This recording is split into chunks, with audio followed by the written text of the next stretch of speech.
Jonathan Kiyu, your weekly guide to making great music.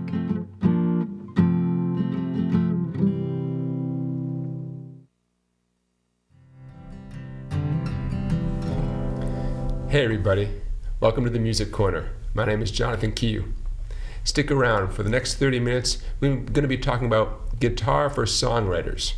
So grab your guitar, whether you hope to write some great songs, or you're curious about how a songwriter might approach playing a song. Today's show is going to help you out quite a bit with a bunch of ideas. Some of these you might want to use for your own songs, or you might recognize a lot of these as things you've heard other songwriters do from your favorite albums and CDs and MP3s.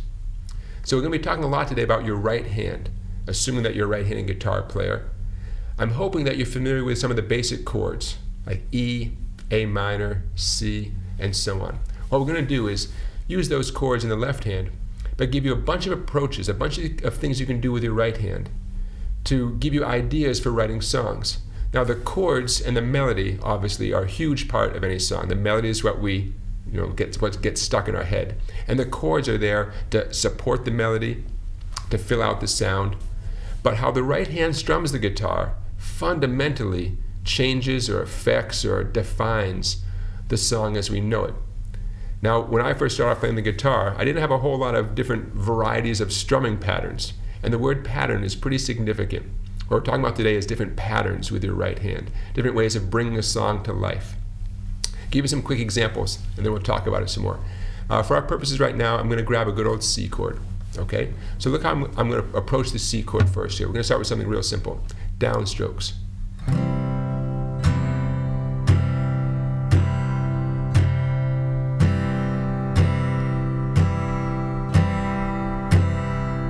Not particularly exciting, right? But if you're a great singer, and you've got great lyrics, sometimes it's okay to keep the guitar part pretty simple.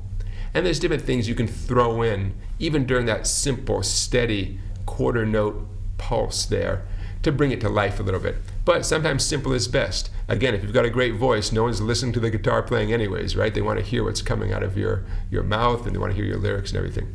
But let's vamp it up a little bit. And don't worry, we'll go back and we'll review all these. But more of a driving kind of feeling. Watch what I do here with my C chord.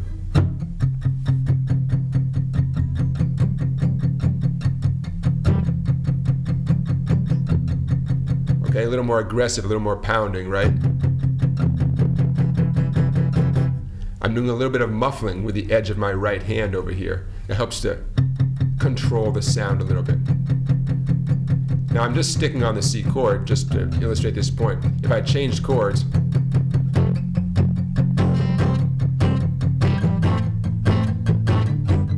obviously that's going to really bring the song to life. Okay, now don't worry, we're going to go back over these. Let me show you one more just for the fun of it. So I'm going to stick on my C chord.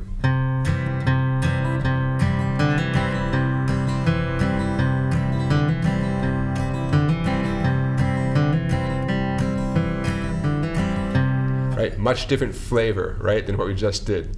Now, if you're a songwriter, if you want to be a songwriter, or if you listen to a lot of music by the best songwriters out there, young and old, you hear a lot of different patterns. No one wants all their songs to sound the same. Well, a lot of the chords are going to show up in a lot of songs. You're going to be playing G and C and D chords in a lot of songs. That doesn't mean the right hand has to always do the same pattern. So what I'm going to do now is I'm going to walk you through a bunch of patterns. We're going to start with some simple ones. They're simple, but they're still valid. They're still useful. They still get used a lot. And then we'll get fancier and fancier, okay? But the idea here is that you'll have a variety of different ways of strumming, whether you're writing a song, like I said, or if you're listening to this kind of music and you think to yourself, well, how does that person play it? As you know, very often, when you go online and search for a song, you'll find out the chords that go with a song, but they won't tell you how to strum with your strumming hand, right? Or it might even be playing with your bare fingers instead of strumming with a pick. It can be frustrating. They leave it to you to decide, to interpret or to figure out how the strumming goes. It can be frustrating. So today we're going to hopefully give you a bunch of sort of tools in your toolbox, whether it's writing your own songs or figuring out songs that you hear all the time. Okay, now for variety, let's change. Instead of a C chord, I'm going to do a G chord, just to keep things interesting. Okay, so let's talk about the very first one I showed you. Let's call this the basic strum number 1, because it doesn't get any more basic than this. Nice, steady, what they would call quarter notes. If it looks easy, if it sounds easy, it is. It's meant to be that way. But sometimes that's an appropriate strum. And for the fun of it, I'm going to change between G and C right now. Just to, like I said, bring the song to life a little bit. Here's my C chord.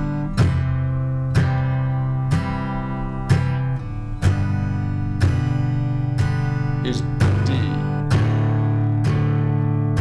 to C.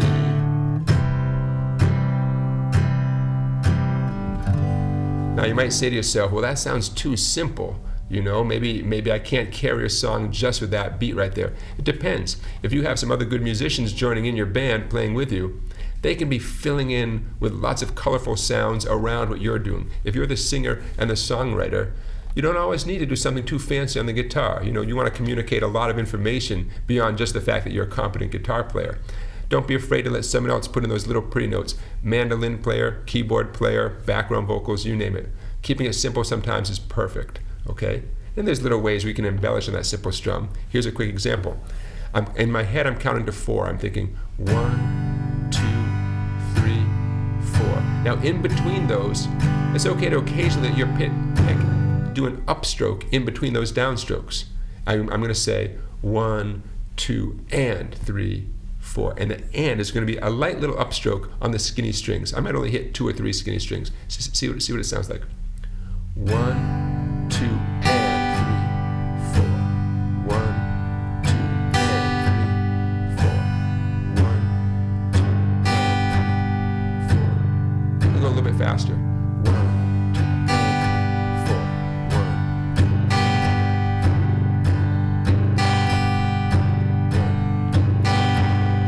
2. Now, some of you observant people out there might have noticed my down strums tend to focus on the fatter strings. And the upstrum was a contrasting sound on the skinny strings. That's great. A little contrast, a little variety. Okay? So I was still doing all 4 downstrokes, but on my way back up, I chose to let one of those upstrokes hit. All right? Right away, you've got something that's a little more lively than the first way. Okay, so let's move on. Let's call this next one strum number 2. This is the one where the edge of my right hand was resting a little bit against the strings. Now, this is not easy to communicate because it's a personal kind of positioning here. But I can tell you that I'm using this part of the fleshy part of my palm over here.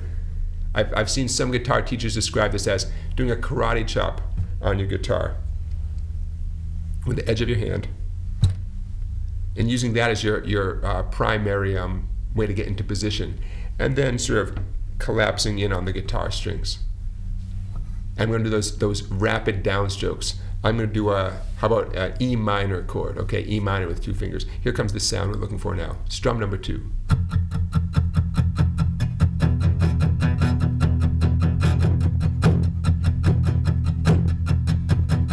Doesn't sound too sophisticated at first, right? There's a lot of room for subtlety in here. How tightly or gently the palm of your hand here, the edge, touches the strings, that's going to have a profound effect. Here's no muting. They call this palm muting, by the way. Here's no palm muting. Here's what it sounds like. Here's a little bit of palm muting. Here's a lot. A lot of room for subtlety in there. I'm hitting mostly the heavier strings, so I want that thunk, thunk, thunk kind of sound. If I would hit mostly all the strings, or all 6, or almost all 6, it's going to change the sound a little bit.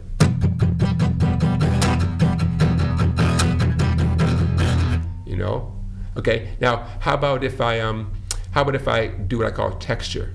Meaning, I'm going to establish a variation here now, because some of my down strums are going to be a little bit louder, some are going to be a little bit softer. And I'll count out loud so you can see how I'm going to do it. I'm thinking of an 8-note pattern. Okay, I'm going to count up to 8 and then start back to 1. Strum number 1 and strum number 4 are going to be a little bit louder. Here's what it sounds like. I'm going to go slowly, don't worry. 1, 2, 3, 4, 5, 6, 7, 8.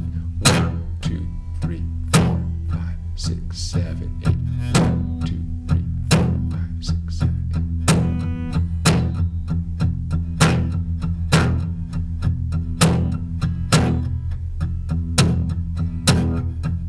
Okay, does it sound familiar? You've probably heard songs like that before.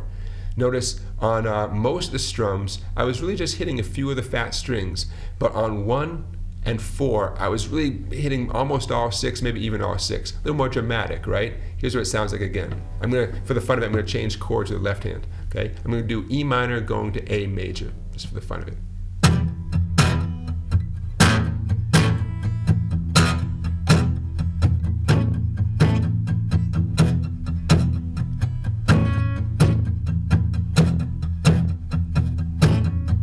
So the song is taking shape all of a sudden, right? All you need is 2 chords to get you up off the ground. 2 chords can sound great together. A lot of songs have more than 2 chords, but 2 chords, at least you're up and running. And our strumming here has some personality. The palm muting gives it sort of an aggressive sound. Those downstrokes, those heavy downstrokes I was just doing, again, a little driving, a little more of a rock sound. Okay, so add that to your barrel of tricks. So let's move on to strum number 3. Okay, remember number 1 was those steady downstrokes, and occasionally letting an upstroke sneak in there. Number 2 we just did was the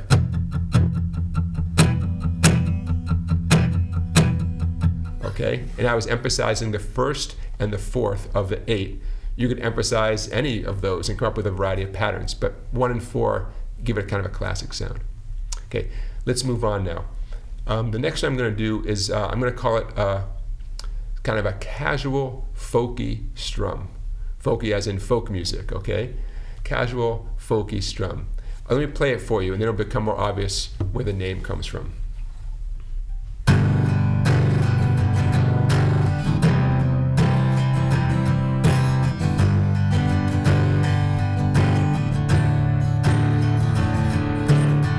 See what I mean by casual? It is a pattern, but it's not a strict pattern. I'm playing, confidently, but I'm staying loose over here, right?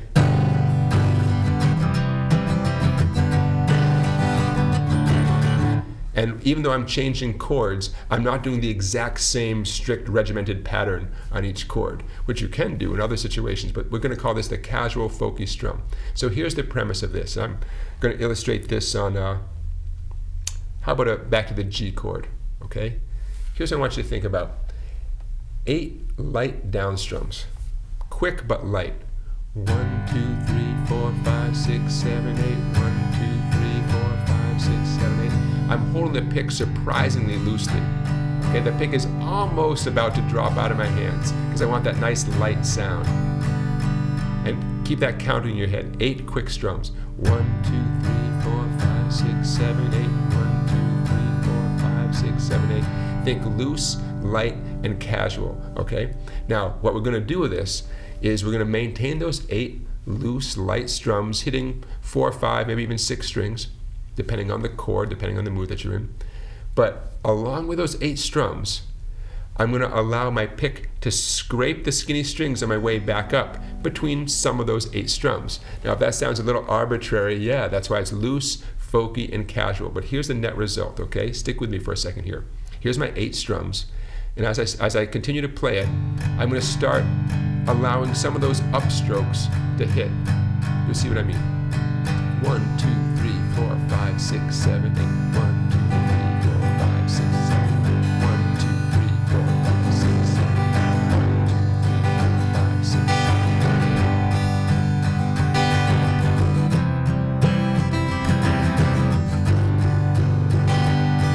Okay, so how can we get you doing this?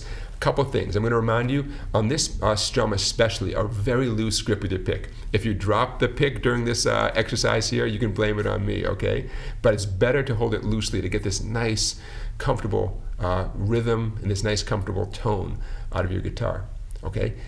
8 light down strums, and let's right now pick a few specific occasions to let the pick strike the strings or scrape the strings on their way back up. Now, a couple important points.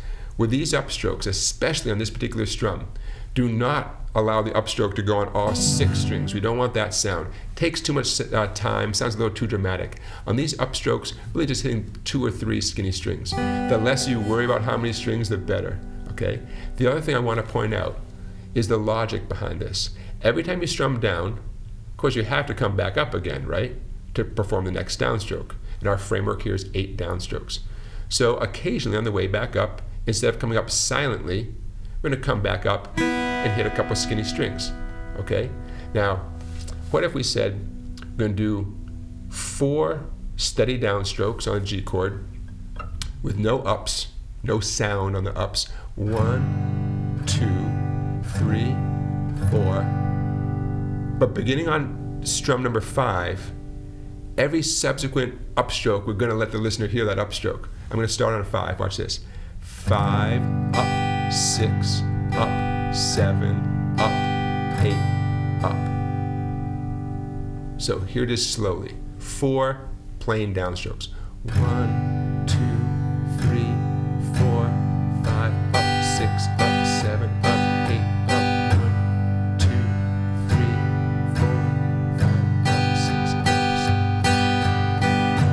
2, 3, 4. Oh, 1, 2, 3, 4, 5, 6, 7.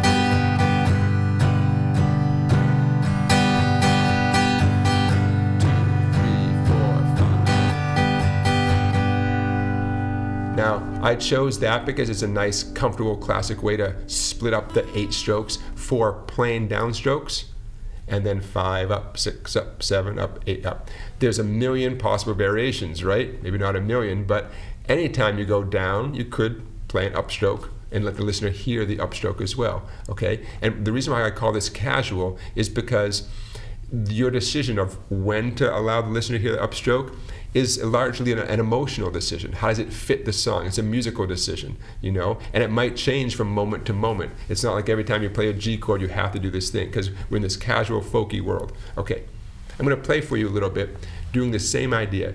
No matter which chord I'm on over here, I'm gonna use G, C, and D. I'm gonna do 8 down strums on that chord for sure, but occasionally I'm gonna let the upstrokes shine through. Okay, here it comes, starting on G chord. 1, 2, 3, 4, 5, 6, 7, 8. 2, 3, 4, 5, 6. 2, 3, 4, 5, 6, 7, 8. And now I'm going to do it again much slower, okay? It's not going to sound quite as relaxed and loose and comfortable and musical, but that's not important at first. At first it's important to get the logic and get the timing down. Okay, so here it is much slower. 1, 2, 3, 4, 5, 6, 7, 8. C chord. 1, 2, 3, 4, 5, 6, 7, 8. G. 1, 2, 3, 4, 5, 6, 7, 8. 1. D chord. 2, 3, 4, 5, 6, 7, 8. Notice each time was a little bit different, right? A little bit arbitrary. It could seem that way. So this is a pattern, but it's a pretty loose pattern. The one thing we can count on is those 8 downstrokes, okay? And where those upstrokes occur is going to be largely up to you, up to the songwriter. Here's what it sounds like a little bit faster. I'm just going to stick with G, C, and D.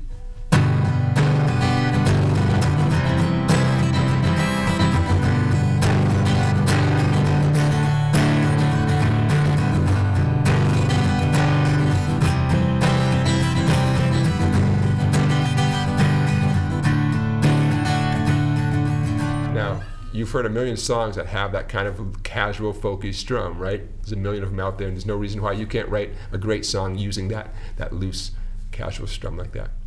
So we got plenty more to show you, so stick around. But now's a good time to remind you that you're watching the Music Corner. My name is Jonathan Kiyu. I have been teaching guitar for more than 20 years at this point. I've had a lot of great students who have had a lot of great questions, and that's helped me become a better and better teacher. If you have any questions, don't hesitate to send me an email. Be happy to talk to you and help you out in any way I can. We've talked about 3 of these strum patterns so far. And remember, the premise of this program today is learning how to write songs in a way that allows your right hand to differentiate between one song and the next. You can imagine if you wrote 4 songs and they all have similar right hand patterns, even if the chords are different or the tempo might be different from one song to the next, your songs are going to start to sound alike. And number 2, anytime you go to learn a song written by someone else, one of the main questions we all have is, how is the guitar being strummed? So hopefully today is shedding some light on that. Okay, so let's move on to something that is absolutely classic. A million songs have been written with this pattern right here. This is a good time to grab a pencil, because I've noticed that when students see this pattern written down, in whichever form you choose to write it down, you're going to choose your own way to write it down. But whenever students have it written down in front of them, they progress much better. It's not a hard pattern, but it's a little bit trickier than some of the other ones we've done. At least some people think it is. Some people grab it right away. Okay. How about an A chord? I'm going to use an A chord in my left hand. So here's the pattern. Again, I'm going to play it for you for a minute. You might recognize it. You probably will. And then we'll talk about the mechanics of it. Here's the pattern.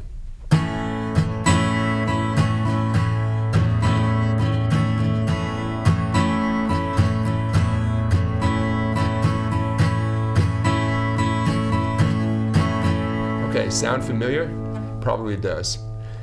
Now, I'm going to describe this pattern to you in a couple of different ways. One thing I've learned over the years of teaching is that everybody learns differently, and that sometimes all you need is someone to explain it the way that works for your brain, and then you've got it. That doesn't mean it's going to be the same way that works for everybody else. So I'm going to explain this a couple of different ways, and probably one of these ways will make sense to you. Okay, so here's probably the most common way to describe this pattern. It has to do with the downs and the ups of your right hand. So I'm going to say this slowly, and then we'll pick up the speed. If you have a pencil, you can write this down. The pattern is down, down, up. You could write D, and then a space, and then DU, another space, and then the final 3 strokes, up, down, up. So let's review. I'm going to say this a few times. Okay, here it comes. Down, down, up, up, down, up. Again, down, down, up, down, up,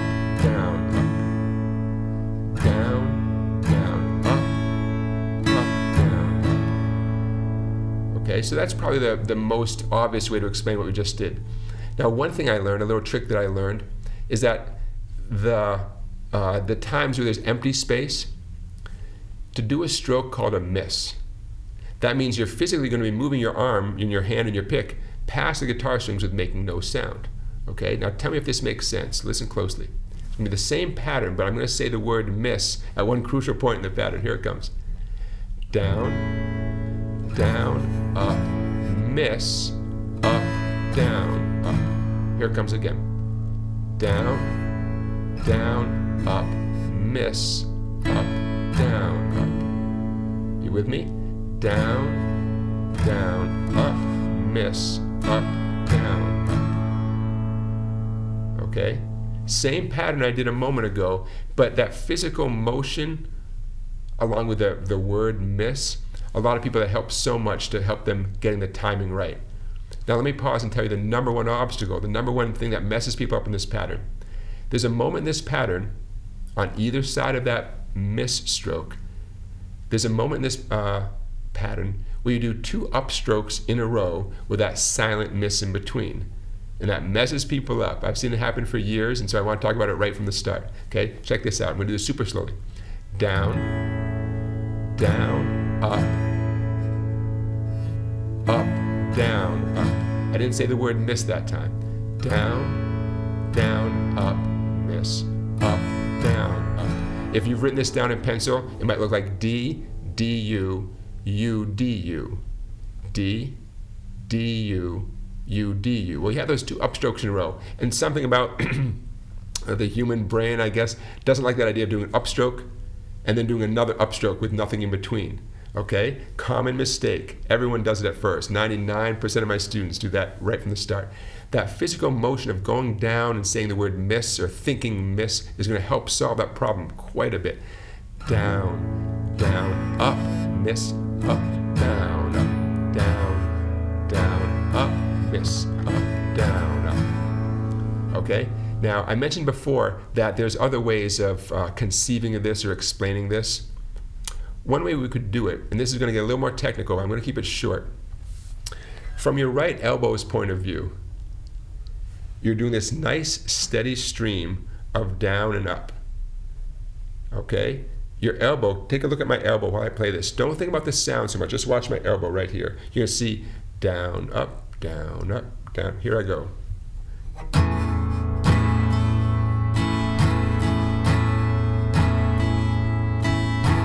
See how natural and smooth it looks? If you do it right, your elbow is just doing the most natural thing. It's doing what elbows are meant to do, I suppose, right? If you're doing the downs and ups in the right order that I explained them, your left elbow is going to think this is the easiest thing in the world. What your left elbow doesn't know is that sometimes we're going to miss the strings of the guitar, right? Okay, so here's another way to count it out. This is especially for those of you who know how to read music, know how to count rhythms. I'm going to count it out using an eighth note rhythm. It's going to sound like this.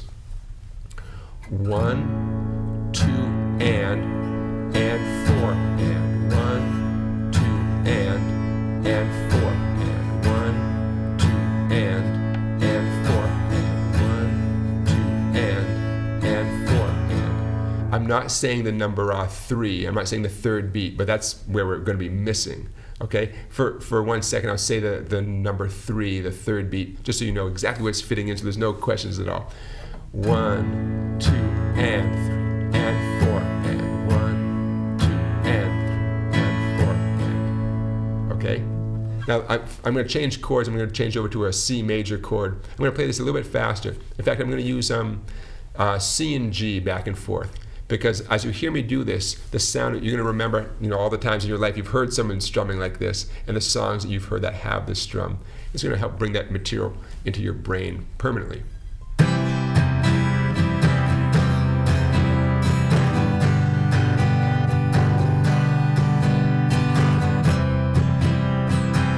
I'm going to speed it up a little bit.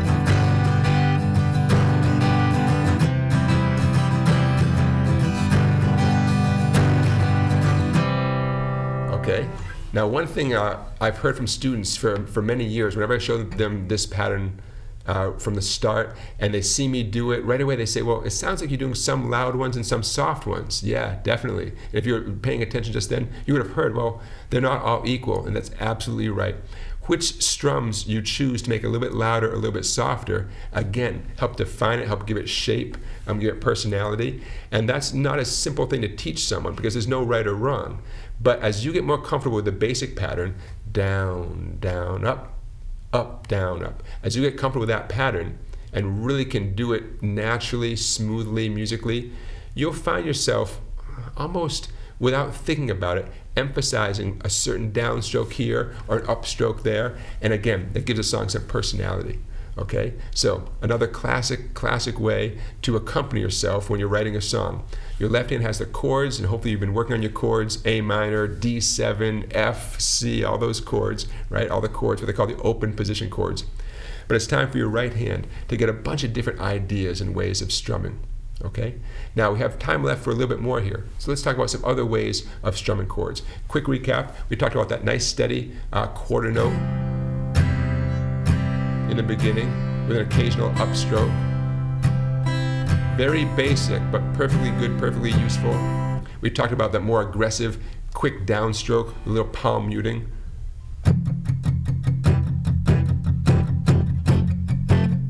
Occasionally emphasizing something to make it a little bit louder, give the song a little personality, right?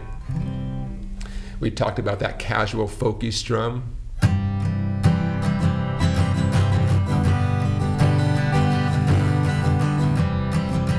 And the last one we just talked about, which was related to that casual, folky strum, but definitely a strict pattern of down, down, up, down, up, down, up, down, up. Okay, so there's 4 right there. Now we can go on and on. There's a lot of good things out there. Maybe to send this out, I'm going to do a pattern called the boom chicka pattern. And I've done a previous episode all featuring completely featuring the boom chicka pattern. So this might ring a bell if you've seen my other episodes. The boom chicka pattern, great for country, bluegrass, and music that wants to sort of give an echo of country and bluegrass music. I'm going to do this, illustrate this with a G major chord.